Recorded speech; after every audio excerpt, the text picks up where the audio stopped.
আমরা আন্তর্জাতিক কৃষ্ণ অনুরাগী জাগ্রত যুবক সংঘ যখন এসেছিলাম, আজকে খুবই আনন্দিত লাগছে যে এই যে জায়গাতে আপনারা বসে আছেন, এখানে কোনো ছাউনি ছিল না। এই যে মহাবৃষ্টি হচ্ছে, পুষ্প বৃষ্টি হচ্ছে, এটা কিন্তু পুষ্প বৃষ্টি। এখানে আমরা সবাই যে উদ্যোগে বসে আছি, এখানে জগন্নাথ দেব স্বয়ং দেখছেন, আমাদের বাসু ঘোষ এখানে আছেন, বাসু গ্রুপের কৃপা আছে।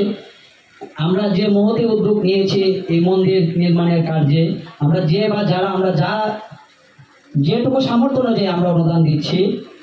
এই খুশিতে প্রভু পুষ্প বৃষ্টি করাচ্ছেন, আর পুষ্প বৃষ্টি আমাদের উপরে পড়ছে, কিন্তু এই জায়গাতে পড়ছে না, কারণ এখানে ছাউনি আছে। আর এটাই উদ্যোগ হচ্ছে আমাদের এই নাথ মন্দির এবং এই শ্রী মন্দির মানে নির্মাণের উদ্যোগটা। তো এখানে বাসু ঘোষ দেবের যে বংশধর হরিপদ গোস্বামী, উনি এখানে বসে আছেন।